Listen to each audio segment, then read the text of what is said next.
खुशामदीद student. आज हम discuss करेंगे फीमेल रिप्रोडक्टिव डिसऑर्डर की पार्ट 2 को डिस्कस करेंगे। इसमें हम फीमेल रिप्रोडक्टिव सिस्टम से रिलेटेड तमाम डिसऑर्डर को स्टेप बाय स्टेप इंशाल्लाह कवर करेंगे। तो आइए इस टॉपिक को स्टार्ट करते हैं। सबसे पहले हम बीनाइन रिप्रोडक्टिव सिस्टम ट्यूमर को डिस्कस करेंगे। बीनाइन रिप्रोडक्टिव सिस्टम ट्यूमर्स एक किस्म का कैंसर की एक टाइप्स है, लेकिन ये कैंसर ख़तरनाक नहीं होता। ये एक ही जगह पर यानी कि लोकलाइज्ड किस्म का ट्यूमर्स होता है और इसका इलाज बिल्कुल पॉसिबल है। सो बीनाइन रिप्रोडक्टिव सिस्टम ट्यूमर्स में फ़ीमेल के अंदर दो किस्म के ट्यूमर्स आते हैं। एक का नाम है लियोमायोमास और दूसरे को हम पॉलीसिस्टिक ओवरी कहते हैं। लियोमायोमास की बात करें तो इसे हम यूट्राइन फिब्रॉइड भी कहते हैं और ये स्मूथ मसल्स का एक दानेनुमा स्ट्रक्चर होता है जिसे हम बीनाइन स्मूथ मसल्स ट्यूमर्स कहते हैं। यूट्रस के अंदर डायग्नोस होता है और डायग्नोसिस का तरीका हाइस्ट्रोस्कोपी होती है। हाइस्ट्रोस्कोपी का एक किस्म का आला होता है, एक मेटल रॉड होता है जो कि यूट्रस के अंदर इंजेक्ट किया जाता है, दाखिल किया जाता है और उसके नतीजे में जो यूट्राइन फिब्रॉइड्स होता है यानी कि यूट्रस के अंदर जो लियोमायोमास होता है जो एक किस्म का दाना लाइक स्ट्रक्चर होता है यानी कि एक किस्म की एबनॉर्मल बॉडी होती है, उसे हम डिटेक्ट करते हैं। सो यूट्राइन फिब्रॉइड्स जो है स्मूथ मसल्स का एक किस्म का बीनाइन ट्यूमर होता है और इसके नतीजे में बहुत सारे कॉम्प्लिकेशन डेवलप होते हैं जिससे हम डिस्कस करेंगे। सो लियोमायोमास या uterine fibroid both are same. इसके साइन और सिम्टम्स अमूमन नहीं होते और अगर साइन और सिम्टम नमूदार हुए तो इसमें एबनॉर्मल यूट्राइन ब्लीडिंग है जिसे मीनोरेजिया कहते हैं और मीटोरेजिया कहते हैं और इसके साथ साथ पेन होता है और पेल्विक प्रेशर होता है यानी कि यूट्रस के ऊपर और विजाइना के ऊपर प्रेशर सा महसूस होता है, भारीपन सा महसूस होता है। इसके बाद यूट्राइन फिब्रॉइड लियोमायोमास की बात करें तो इसमें डायग्नोसिस में इनलार्ज यूट्रस होता है क्योंकि उसके अंदर लियोमायोमास यानी कि abnormal accumulation of extra cells होते हैं, एक्स्ट्रा टिश्यूज़ होती हैं, बिनाइन ट्यूमर होता है तो उसके नतीजे में नोड्यूल्स बन जाते हैं और मासेस बन जाती है। ट्रीटमेंट की बात करें तो मायोमेक्टोमी है। मायोमेक्टोमी से मुराद जो मसल्स होते हैं, जो एबनॉर्मल मसल्स होते हैं उसको लेप्रोस्कोपी के ज़रिए रिमूव किए जाते हैं। मायोलिसिस की बात करें तो मायोलिसिस श्रिंकेज को कहते हैं, श्रिंक कर जाना, जो कि एबनॉर्मल मसल्स होते हैं जो यानी कि ट्यूमर होता है, बिनाइन ट्यूमर होता है, उसको श्रिंक कर देना, मायोलिसिस कर देना। हाइस्टेक्टोमी की बात करें तो यूट्रस को रिमूव करना उस कंडीशन में करते हैं जब ख़वातीन यानी कि वुमेन का एज 40 से एबव होता है और उनकी डिज़ायर नहीं होती बर्थ की, यानी कि बर्थ की डिज़ायर नहीं चाहते वो। मायोमेक्टोमी उस कंडीशन में करते हैं कि जब वुमेन को डिज़ायर होता है बर्थ का तो उसके नतीजे में मायोमेक्टोमी करते हैं। इसके बाद एक क्वेश्चन है कि 26 ईयर ओल्ड वुमेन वो विश टू हैव चिल्ड्रन यानी कि वो उनकी ख्वाहिश है कि वो बच्चे पैदा कर सके, उनके अंदर यूट्राइन फिब्रॉइड यानी कि लियोमायोमा डायग्नोस हो गया तो कौन सा ट्रीटमेंट जो है वो उसके चॉइस पे होगा, कौन सा ट्रीटमेंट हम देंगे। तो सबसे पहले ऑप्शन ए में लिखा है hysterectomy will be necessary to remove the tumour. अगर हाइस्टेक्टोमी हो गया तो इससे मुराद हो गया कि हाइस्टेक्टोमी कहते हैं यूट्रस का रिमूव कर जाना और अगर यूट्रस रिमूव हो गया तो इस कंडीशन में फ़ीमेल की जो विश है वो कंप्लीट नहीं होगा यानी कि बच्चे पैदा करने की सलाहियत ख़त्म हो जाएगा। तो इसका मतलब ये हुआ कि ये आंसर ठीक नहीं है। बी की बात करें तो मायोमेक्टोमी है। मायोमेक्टोमी से मुराद जो एबनॉर्मल मसल्स है, जो ट्यूमर है, जो फिब्रॉइड है उसको रिमूव करना, ओनली उस एबनॉर्मल मसल्स को रिमूव करना। सी में एस्पिरिन हो गया और non steroid anti inflammatory drugs यानी कि एनसेड ड्रग्स हो गया। डी में हार्मोनल थेरेपी है। Hormonal therapy use to shrink the tumour को ट्रिंक है उसको यानी कि श्रिंक कर जाना। तो इसका राइट आंसर मायोमेक्टोमी है। तो स्टूडेंट इस तरह के क्वेश्चंस बनते हैं मोस्टली जेनरिक के और बेसिक यूज टाइप के क्वेश्चन बनते हैं। तो मायोमेक्टोमी को वो कंडीशन होता है जिसमें मसल्स को ओनली ऑन मसल्स को रिमूव किया जाता है। नेक्स्ट हमारा पॉलीसिस्टिक ओवरी है। पॉलीसिस्टिक ओवरी से रिलेटेड एक किस्म का बेसिक यूज़ है कि chronic endocrine disorder resulting in. Endocrine का जो क्रोनिक डिसऑर्डर है उसके नतीजे में क्या होता है, इंसुलिन रेजिस्टेंस, हाइपर एंड्रोजिनिज्म और थर्ड में लिखे अल्टर्ड गोनेडोट्रोपिक फंक्शन। तो इसका राइट आंसर जो है वो है Altered gonadotropin function. Polycystic ovaries की बात करें तो एस्ट्रोजन लेवल इंक्रीज़ होगा, प्रोजेस्टेरोन लेवल डिक्रीज़ होगा, लुटेनाइजिंग हार्मोन इंक्रीज़ होगा, फॉलिकल स्टिमुलेटेड हार्मोन की जो लेवल है वो भी डिक्रीज़ हो जाएगा, लुटेनाइजिंग हार्मोन इंक्रीज़ हो जाएगा। इसके नतीजे में एग रिलीज़ नहीं होगा ओवरी से और नतीजतन उस एक की वजह से सिस्ट बन जाएगा, एक छोटा सा सिस्ट बन जाएगा ओवरीज के अंदर, और वो किसकी वजह से होगा, वो रिलेटेड होगा failure to release of egg, क्योंकि एग रिलीज नहीं होगा और उसके नतीजे में वो ओवरीज के अंदर सिस्ट बनाएगा, जिसे हम पॉलीसिस्टिक ओवरीज कहते हैं। डायग्नोसिस पेल्विक अल्ट्रासाउंड आता है, पेल्विक अल्ट्रासाउंड में पॉलीसिस्टिक ओवरीज डायग्नोस होता है। सो यहाँ पे लेफ्ट साइड पर आप नॉर्मल ओवरी भी देख सकते हो और राइट साइड पर पॉलीसिस्टिक ओवरीज भी देख सकते हो, जिसके अंदर एबनॉर्मल फंक्शन आ गए, जो यहाँ पर एग है वो एग रिलीज़ नहीं हो रहा और नतीजतन जो ओवरी है वो इन्फ्लैम्ड हो गई है, फूल गई है, जिसे पॉलीसिस्टिक ओवरी कहते हैं।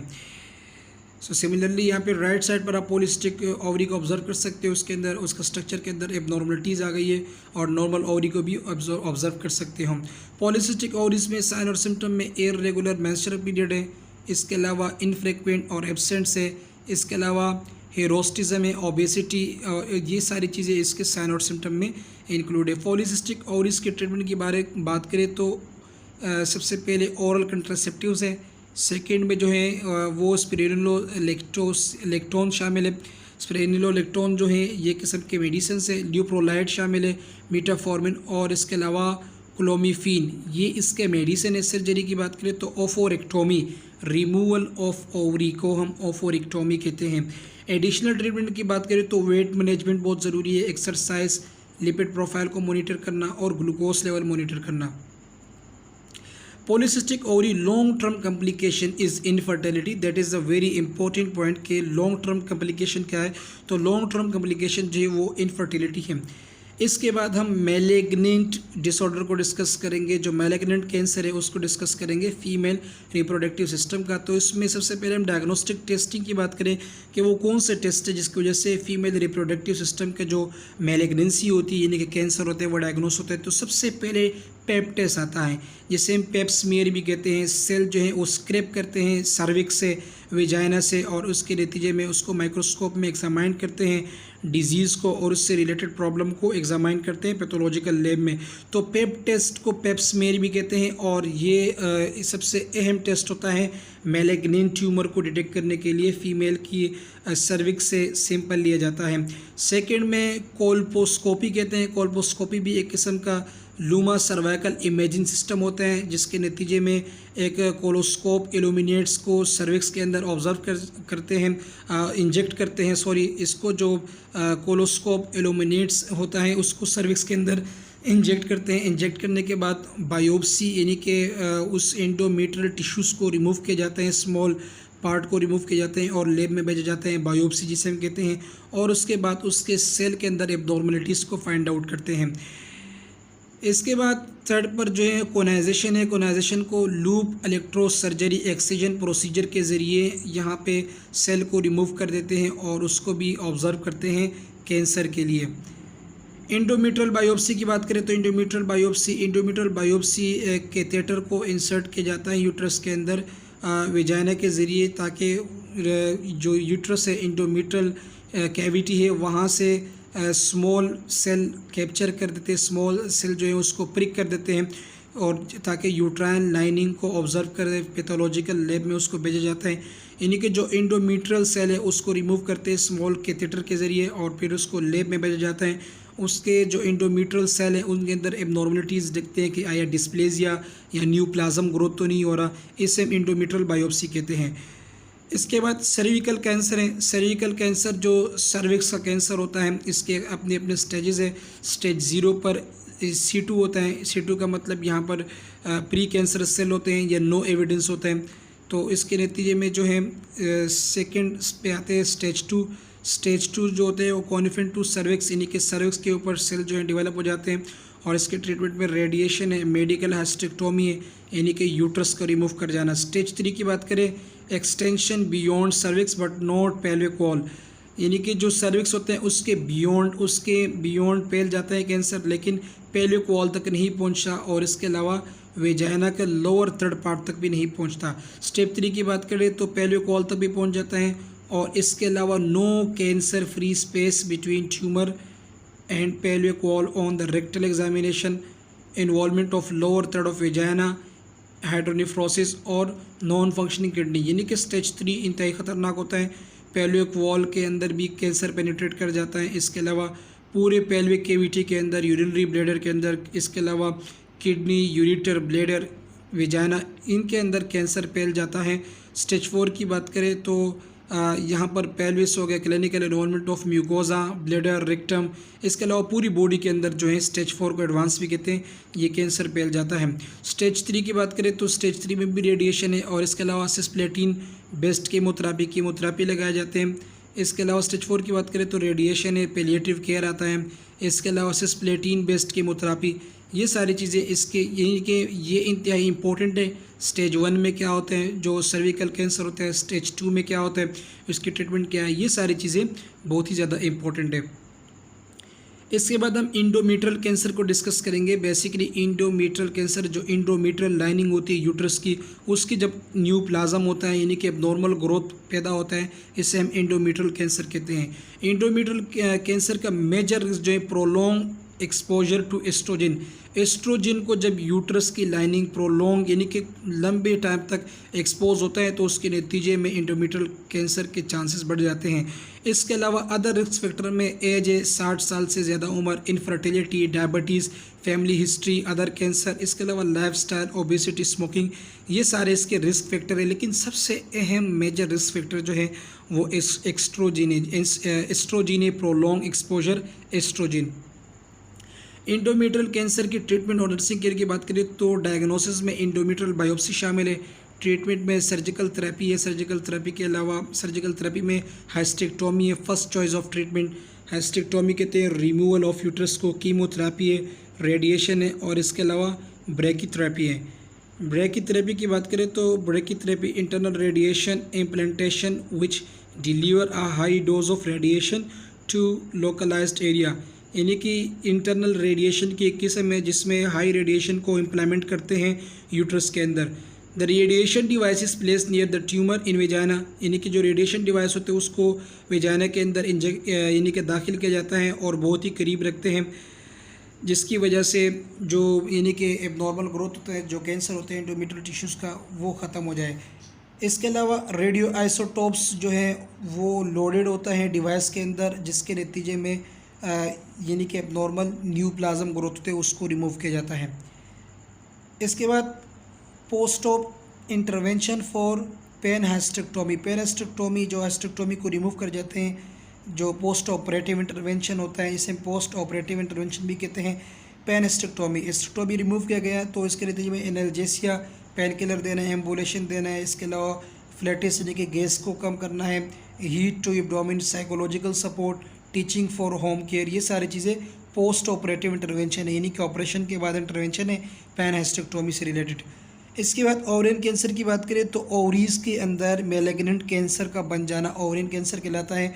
ग्रेटर रिस्क जो है वो फैमिली हिस्ट्री है, अदर में एज इंक्लूड है, हाई फैट डाइट है, इसके अलावा great number of ovulatory cycle है, यानी कि ओवुलेटरी साइकिल ओवुलेशन बार बार होना, हार्मोनल रिप्लेसमेंट थेरेपी है, use of infertility drugs, infertility को मेंटेन रखने के लिए जो ड्रग्स इस्तेमाल करते हैं वो भी इसके मेजर रिस्क फैक्टर में शामिल है। लेकिन सबसे ग्रेटेस्ट रिस्क फैक्टर जो है वो family history. 90% of ovarian cancer are epithelial carcinoma, जो 90% ओवरी कैंसर्स होते हैं वो एपिथेलियल कार्सिनोमा होते हैं from malignant transformation of a surface epithelial cells. Your epithelial cells जो होते हैं उनके अंदर एबनॉर्मलिटीज़ आ जाती हैं और जिसे हम कार्सिनोमा कहते हैं, एपिथेलियल कार्सिनोमा। तो 90% ओवरी कैंसर जो होते हैं वो एपिथेलियल कार्सिनोमा का होता है, तो ये भी इतना इंपॉर्टेंट पॉइंट है। इसके बाद हम क्लिनिकल मैनिफेस्टेशन की बात करें तो इंक्रीज एब्डोमिनल गिर्थ के ऊपर, यानी कि एब्डोमिनल प्रेशर का बढ़ जाना, एब्डोमेन का बाहर निकल जाना, इसके अलावा पेल्विक फ्लोर के ऊपर प्रेशर आना, यूरिनरी ब्लैडर के ऊपर प्रेशर आना, बोल एंड ब्लैडर डिसफंक्शन, यानी कि बोल पखाना पास करने में तकलीफ़, दुश्वारी, और ब्लैडर के अंदर यूरिनरी ब्लैडर यानी कि मसाने के ऊपर भी डिसफंक्शन आ जाना, उसका जो फंक्शन है वो ख़राब हो जाता है। इसके अलावा पेल्विक और एब्डोमेन पेन आ गया, मेंस्ट्रुअल इरेगुलरिटीज़ यानी कि जो मेंस्ट्रुअल साइकिल होता है उसका जो पीरियड होता है वो ख़राब हो जाता है। एसाइटीज़ का मतलब एक्यूमुलेशन ऑफ फ्लूइड, यानी कि बॉडी के अंदर फ्लूइड का एक्यूमुलेशन हो जाना। ओवरियन कैंसर डायग्नोसिस की बात करें तो जो screening for high risk women should include CA125। CA-125 blood test होता है जिससे ओवरियन कैंसर डिटेक्ट होता है। तो ये भी आपसे पूछ सकते हैं कि कौन सा टेस्ट होता है, which test is perform to diagnose ovarian cancer, so that is CA-125। इसके अलावा अल्ट्रासाउंड है और पेल्विक एग्जामिनेशन है। CA-125 से रिलेटेड अहम पॉइंट ये है कि CA-125 जो है 80% ऑफ वुमेन में ओवरियन कैंसर के वुमेन के अंदर पॉजिटिव आता है। इसके बाद हम नेक्स्ट टॉपिक को डिस्कस करेंगे इनफर्टिलिटी। इनफर्टिलिटी जो है एनाटॉमिक और एंडोक्राइन प्रॉब्लम से रिलेटेड हो सकता है।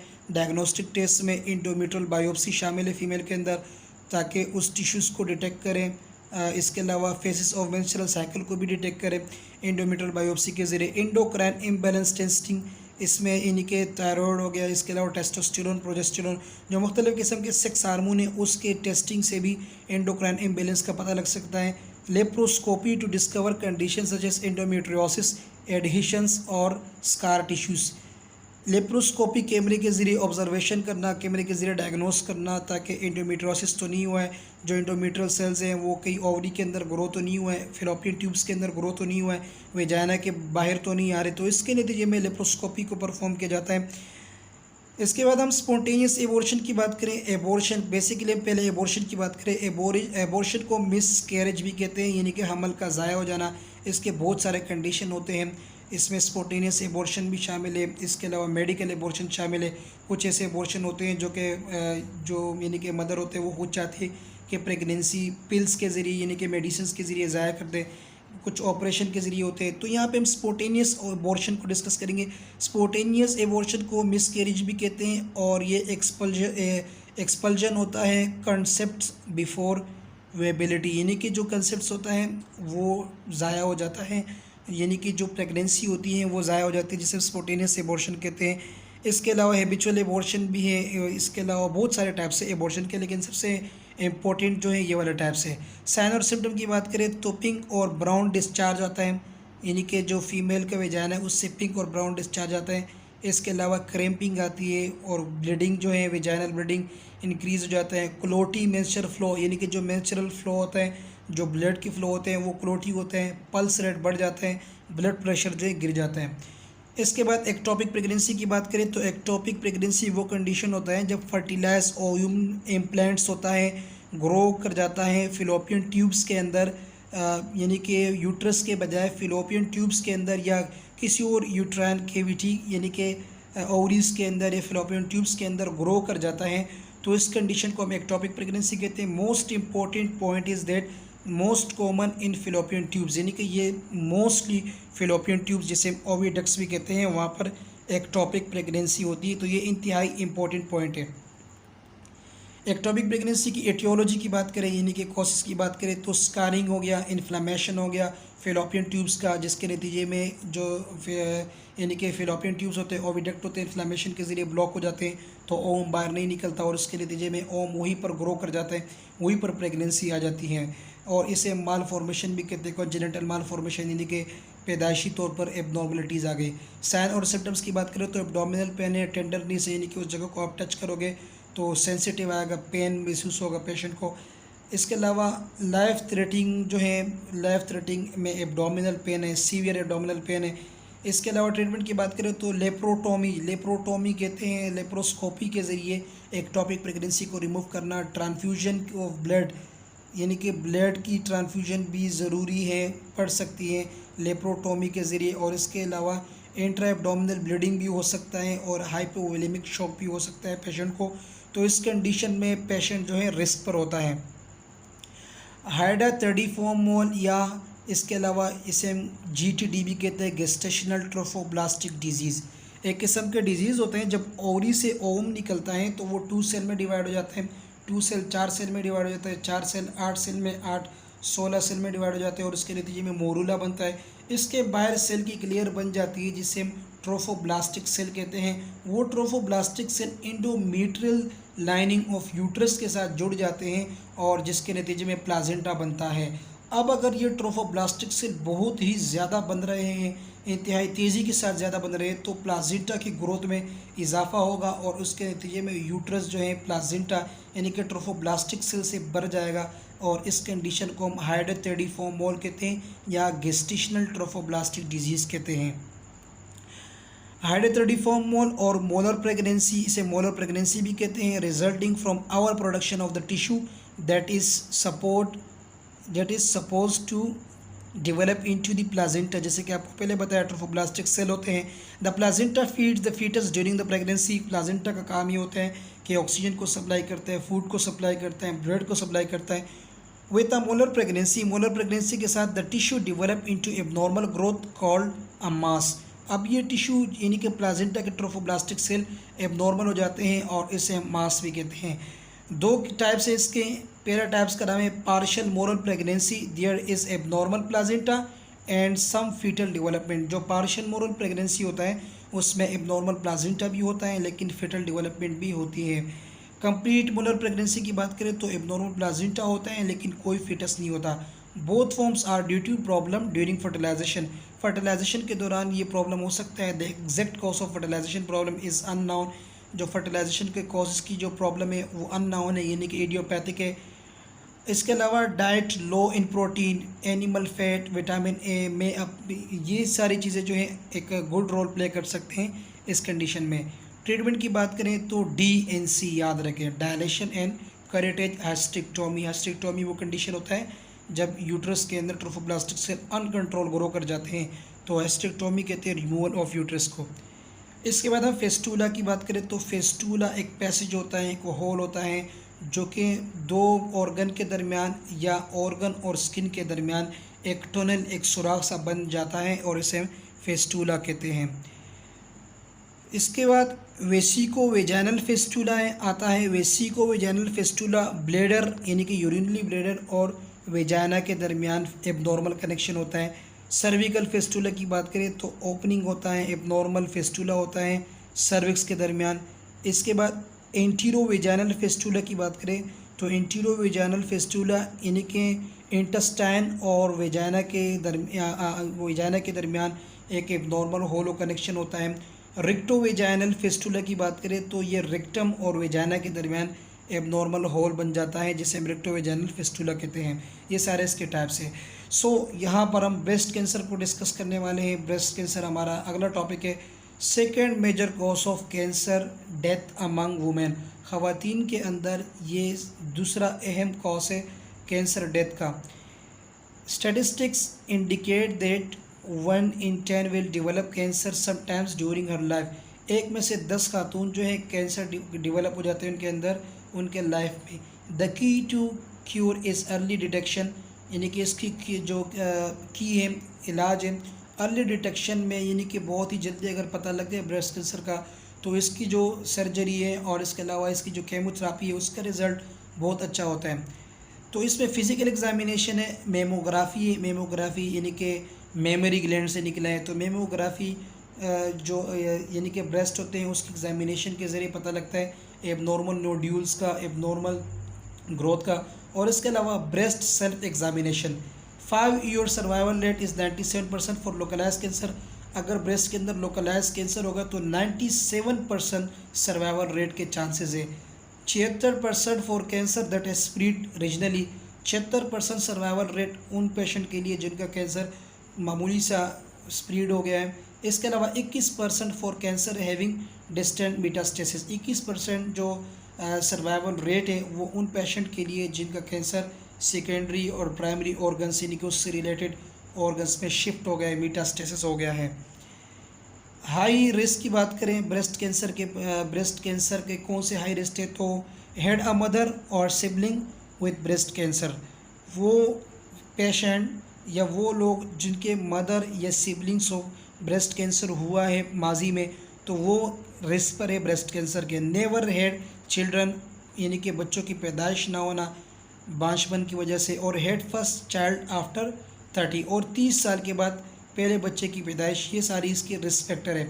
नेवर ब्रेस्ट फीड यानी कि फ़ीमेल के अंदर जो प्रोलैक्टिन हार्मोन है, ऑक्सीटोसिन हार्मोन है वो रिलीज़ नहीं होता जिसकी वजह से मेमोरी ग्लैंड से मिल्क या तो निकलता नहीं है या फीड नहीं देते बच्चों को, तो ये भी इसके हाई रिस्क में शामिल है। Has a history of fibrocystic breast disease. Fibrocystic breast disease की हिस्ट्री भी एक मेजर रिस्क है डेवलपमेंट ऑफ ब्रेस्ट कैंसर के लिए। स्टार्टेड मेंस्ट्रुएशन बिफोर एज 10, 10 साल से पहले मेंस्ट्रुएशंस का स्टार्ट हो जाना, इसके अलावा obesity, high fat diet, moderate amount of alcohol, smoking और इसके अलावा लेट मीनोपॉज, ये सारी चीज़ें हाई रिस्क हैं ब्रेस्ट कैंसर के लिए। सो बहुत बहुत शुक्रिया। आई होप कि आपने इस वीडियो ट्यूटोरियल में सबसे बड़े टॉपिक को इंतहाई आसानी के साथ गेन किया होगा और इसके पार्ट सी में हम इस यूनिट को कवर करेंगे। Thank you.